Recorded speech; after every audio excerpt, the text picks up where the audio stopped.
नमस्कार। आखिरकार पाकिस्तान ने अपनी एक नेशनल सिक्योरिटी पॉलिसी बना दी और दुनिया के सामने ले भी आए। हालांकि उसकी बहुत ज़्यादा डिटेल्स अवेलेबल नहीं है, लेकिन फिर भी दुनिया के सामने ले आए तो मतलब कुछ है। मींस सामने आ गई है कि ये क्या करना चाहते हैं। मुबारकबाद प्रधानमंत्री इमरान खान को और national security adviser Moeed Yusuf को कि उन्होंने एक नेशनल सिक्योरिटी पॉलिसी बनाई। 70 साल बाद ही सही, लेकिन बनी। पाकिस्तान को इस चीज़ की मुबारकबाद देनी बहुत ज़रूरी है। साथ में नेशनल सिक्योरिटी पॉलिसी बनाई है मोईद यूसुफ, डॉक्टर मोईद यूसुफ ने, नेशनल सिक्योरिटी एडवाइज़र हैं पाकिस्तान जैसे कंट्री के, तो कुछ तो सोच समझ के बनाई होगी। हालांकि मुझे समझ में नहीं आई, मुझे नहीं समझ में आया कि इसमें क्या है, ये क्या करना चाहते हैं और इसमें क्या नया इन्होंने बोला है। इन्होंने जो बोला है वो ये है कि हम नई दिल्ली यानी कि इंडिया के साथ कोई हॉस्टिलिटी नहीं चाहते अगले 100 साल तक। 100 साल या 100 दिन काटने मुश्किल हो रहे हैं विदाउट हॉस्टिलिटी। आपके कंट्री में अजहर मसूद बैठा है, दाऊद इब्राहिम बैठा है, हाफिज सईद बैठा है। जब तक ये लोग बैठे हैं तब तक हॉस्टिलिटी कैसे बंद हो जाएगी? तो आप उन्हें सरेंडर कीजिए, क्योंकि वो तो एक्यूज्ड है इंडिया में, क्योंकि उनके ऊपर यहां केसेस चल रहे हैं आतंकवाद के। उनके ऊपर यहां केसेस है, वो हमारे लिए आतंकी हैं जिनको आपने शरण दे रखी है। तो ये 100 साल तक आप उनको अपने पास रखिए, अपने घर में उनको घर दे करके रखिए, एक मकान दे के रखें, उनको पालें और हमारे से 100 साल तक पीस भी हो जाए, शांति भी हो जाए, कोई हॉस्टिलिटी नहीं। ऐसा पॉसिबल है क्या? मोईद यूसुफ वैसे तो फॉरेन में पढ़े हुए हैं, वो पीएचडी करके आए हैं, लेकिन ऐसा मोईद यूसुफ सोचते हैं क्या क्या हो पाएगा? ये लोग पाकिस्तान में करेंगे क्या? भजन कीर्तन करेंगे? क्या करेंगे? क्या ये वहां पर क्या ये सारे के सारे डॉक्टर्स हैं जो लोगों का इलाज करेंगे? ये सब आतंकी हैं। इनकी इनकी रोजी रोटी आतंक पे चलती है। इनकी रोजी रोटी इस चीज़ पे चलती है कि एक आदमी को पैसा दिया और भेज दिया इंडिया अटैक करने के लिए, तो वो करवाएंगे वही काम करवाएंगे ना। इनको तो कुछ और काम आता नहीं। उसी से इनकी गाड़ियां खरीदी जाती हैं, उसी से इनके बंगले खरीदे जाते हैं। तो ये कैसे ये अपना काम छोड़ देंगे जिसमें आपके आईएसआई के लोग शामिल हैं, जिसमें आपके आर्मी के लोग शामिल हैं? ये काम बंद हो जाएगा क्या? क्या आपने इस पॉलिसी में ये लिखा था कि आईएसआई और आर्मी का कोई भी आदमी इन्वॉल्व नहीं होगा इस तरीके के एक्टिविटीज़ में या इन लोगों को सपोर्ट करने में?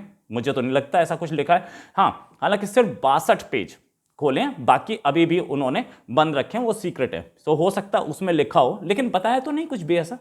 और हो सकता है उसमें यह भी लिखा हो कि हम सपोर्ट करते रहेंगे आतंकियों को, हम अजहर मसूद को सपोर्ट करते रहेंगे, लेकिन जो हम दुनिया को दिखाएंगे वो ये कि हम 100 साल तक पीस चाहते हैं, जैसे इनकी पुरानी पॉलिसी रही है। इन्होंने तो हमेशा पीस की बात की। करगिल के टाइम पे जब हुआ था तो इन्होंने लाहौर डिक्लेरेशन किया था, पीस की बहुत उसमें बात थी, लेकिन करगिल में घुसा दिया आदमी अपने। कितना पीस पे ध्यान देते हैं और कितना इनका बोला हुआ पीस की ओर जाता है। शांति की कितनी बात करते हैं और कितना इनका मांगा हुआ शांति, इनकी जो दिली इच्छा बताते हैं कि शांति चाहिए, वो कितना शांति की ओर जाता है, ये तो साफ है ना। इससे पहले जो आपको दिखे थे वो सारे ऐसे ही तो हुए थे। पार्लियामेंट पे जो हमला हुआ था हमारी, वो कैसे हुआ था और किसने करवाया था, कहाँ उसके तार थे, सबको तो पता है। और उसके बाद भी अगर ये बोले कि हम पीस चाहते हैं, तो ये तो पिछले 70 साल से यही बोल रहे हैं हमें पीस चाहिए। इनके सारे के सारे चीफ बोलते आए। खैर, इन्होंने ये भी बोला कि एक पीसफुल रेजोल्यूशन चाहिए जम्मू कश्मीर डिस्प्यूट का, जो कि हमारे वाइटल है national security interest of Pakistan. ये क्या शिमला एग्रीमेंट में रशियन में लिखा था जो पढ़ नहीं पाए आप? शिमला एग्रीमेंट में यही तो लिखा था कि जम्मू कश्मीर का हमें पीसफुल सोल्यूशन चाहिए। वहां पे वो शिमला एग्रीमेंट ये बिना मोईद यूसुफ उसे बिना पढ़े ये पॉलिसी बना गए। ये तो उसके बाद भी तो चल रहा है। ये पॉलिसी ये बताना भूल गई कि जब पीसफुल कैसे होगा, जब टेररिस्ट को पाकिस्तान फ्रीडम फाइटर बोलता रहेगा, जब बुरहान वानी ट्रेन चलाते रहेंगे, तो पीसफुल कैसे होगा भाई? इस पॉलिसी में एक बात तो और क्लियर होनी चाहिए थी ना कि कश्मीर में जो आतंकवादी हैं, जो आतंक फैला रहे हैं, क्या वो आतंकवादी हैं या फ्रीडम फाइटर हैं? अगर उनको फ्रीडम फाइटर आप बोलते रहेंगे तो आपकी सपोर्ट उनके साथ होगी। बहुत क्लियर, अगर आपने उसको फ्रीडम फाइटर बोला तो फ्रीडम फाइटर के साथ सबकी सपोर्ट होती है, और वो इंडिया के लिए टेररिस्ट है ना। जिसको आप इंडिया के टेररिस्ट को आप फ्रीडम फाइटर बोल रहे हैं ना, तो आपके मुख्तलिफ विचार हैं, थिंकिंग है, अलग अलग थिंकिंग है। एक के टेररिस्ट को आप जो जाके लोगों को मार रहे हैं सड़क पे, उसको आप फ्रीडम फाइटर बोल रहे हैं, उसको आप मुजाहिदीन बोल रहे हैं, उसको आप सपोर्ट दे रहे हैं, उसको पैसा दे रहे हैं, उसको हथियार दे रहे हैं, तो कैसे पीस हो जाएगी? कुछ चांस है? तो इसके साथ ये भी, इस पॉलिसी में ये भी क्लियर होना चाहिए था कि ये फ्रीडम फाइटर्स का करना क्या है। ये भी नहीं बताया गया। ये भी बताना था कि ये फ्रीडम फाइटर्स जो पाकिस्तान से कश्मीर आते हैं ट्रेनिंग लेकर के, क्या हम इनको ट्रेनिंग देते रहेंगे, क्या इनको हथियार हम देते रहेंगे बाद में भी कि नहीं। पीस तो चाह रहे हैं, 100 साल तक पीस तो चाह रहे हैं, लेकिन वो जो ट्रेनिंग कैंप्स बने हैं पाकिस्तान ऑक्यूपाइड कश्मीर में, क्या वो ट्रेनिंग कैंप्स बंद कर दिए जाएंगे? बंद कर दिए जाएंगे तो बड़ी अच्छी बात है, तो ये भी ओपन में आना चाहिए था, लेकिन अब तक तो नहीं आया। उसको तो पाकिस्तान हमेशा छुपाता रहा कि भैया ये तो कोई ऐसे कैंप्स ही नहीं है। स्टैंड कब चेंज होगा इस मामले में? स्टैंड तो आज तक चेंज नहीं हुआ। उन टेरर कैंप्स के अंदर जो टेररिस्ट आपने, आतंकी जो आपने रखे हैं, जिनको आप 1-1 लाख रुपए लेके बुलाते हैं, वो उनका क्या होगा? वो कहां पे, वो कहां, उनकी रिहेबिलिटेशन कुछ होगी या वो आतंकी और ही रहेंगे? ये भी बताना बहुत जरूरी था कि आप आगे से क्या इंडिया के इंटरनल अफेयर्स में जो आप चीखते रहते हैं, जो 2 दिन पहले पाकिस्तान के प्राइम मिनिस्टर ने ट्वीट किया धर्म संसद पर, तो क्या पाकिस्तान के प्राइम मिनिस्टर ऐसे ही पीस चाहते हैं? क्योंकि पॉलिसी बनने के बाद ये ट्वीट आया ना, तो क्या ऐसे ही ट्वीट आते रहेंगे? क्या आपके जो मिनिस्टर्स हैं वो इंडिया पाकिस्तान के क्रिकेट मैच को क्या इस्लाम की फतेह बताते रहेंगे? पीस ऐसे चाह रहे हैं क्या?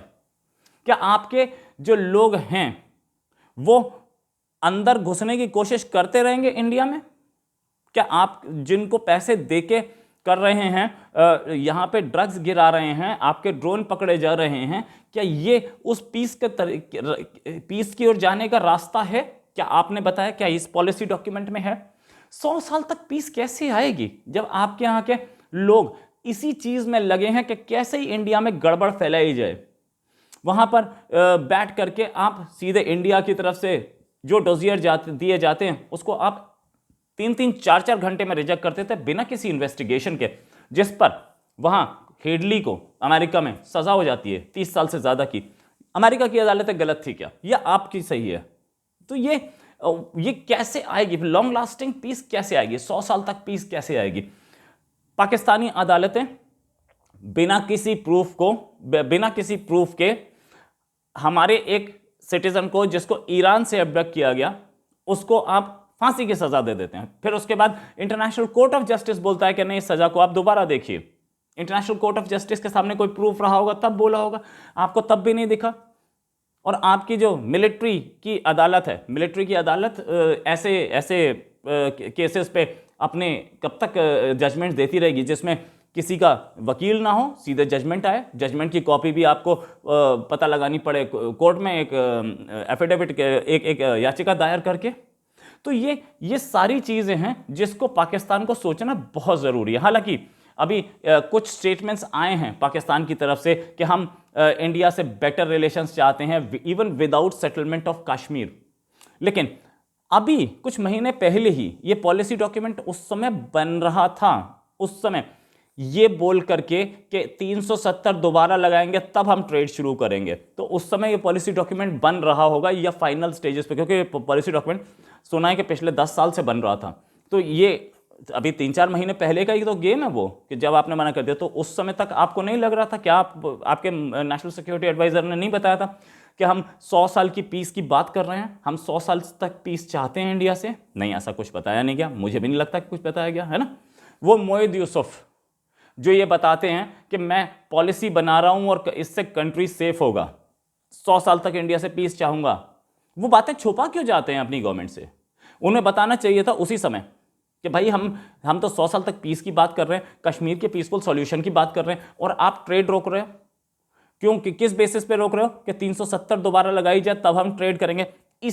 इसी पॉलिसी डॉक्यूमेंट में बोला कि हम इकोनॉमी को बेटर करना चाहते हैं, हमारा फोकस अब इकोनॉमी पे है, इसी डॉक्यूमेंट में बोला गया। तो क्या वो इकोनॉमी के लिए नहीं था जो आपका ट्रेड कर रहे थे? क्या आपको सपोर्ट नहीं मिलता उससे? पाकिस्तान को बहुत अच्छा सपोर्ट मिलता। लेकिन प्रॉब्लम यह है कि प्राइम मिनिस्टर को, कल तो डिफेंस मिनिस्टर से भी लड़ाई होगी प्राइम मिनिस्टर की, पाकिस्तान के प्राइम मिनिस्टर की, और मोहिद यूसुफ प्राइम मिनिस्टर को सब कुछ साफ साफ बताते नहीं हैं। वो अपना डॉक्यूमेंट तैयार करते रहे, वहाँ पे इमरान खान अपना कुछ स्टेटमेंट्स देते रहे, शाह महमूद कुरैशी अपने अलग स्टेटमेंट्स देते रहे। 3 दिन पहले, सिर्फ 3 दिन पहले इस पॉलिसी जब हो चुकी, उसके बाद फाइनल हो गई थी, कैबिनेट से अप्रूव हो गई, उसके बाद ये लोग गए हैं, शाह महमूद कुरैशी ने रोमानिया में जाकर के नाम लिया कश्मीर का, और कल बात हुई है उनकी कनाडा के फॉरेन मिनिस्टर से, वहाँ फिर कश्मीर बोला उन्होंने। आपके इस डॉक्यूमेंट में क्या लिखा है कि हम पीसफुल नेगोशिएशन चाहते हैं, और कहीं कहीं जगह तो ये भी लिखा है कि हम बायलैटरली निकालेंगे। ये पता नहीं, अभी तक मुझे क्लैरिटी नहीं है। अगर बायलैटरली आपने बोला है तो भी आप कैसे इसको रोमानिया और कनाडा से डिस्कस कर सकते हैं? और क्या आप पीसफुल चाह रहे हैं तो पीसफुल के लिए क्या आप बायलैटरल नेगोशिएशन करेंगे? क्या ये बताया गया कि पीसफुल सॉल्यूशन क्या होगा? क्या आपने ये सोचा कि क्या आपको ये लग रहा था पॉलिसी बनाते हुए, आपके पॉलिसी मेकर्स ने बता दिया था कि हम पीसफुल बात करेंगे तो हमें अपना साइड ऑफ कश्मीर दे देगा इंडिया? ये आपको उम्मीद थी? तो आपके पॉलिसी मेकर्स जो हैं वो दोबारा पढ़ के आए। मुझे नहीं लगता कि आपके पॉलिसी मेकर्स को ABC भी आती है इंटरनेशनल पॉलिसी की।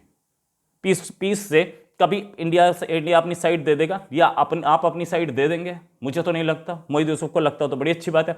या आप कश्मीर को ऑल टुगेदर साइडलाइन करके आगे चलना चाहते हैं? यही बोल देते हैं कि ठीक है पीसफुल होगा, कश्मीर को हमने साइडलाइन किया, हम बाकी चीज़ों पर बात कर रहे हैं। ये भी नहीं लिखा गया है, या ये भी लिखा होता तो मान लेते हैं।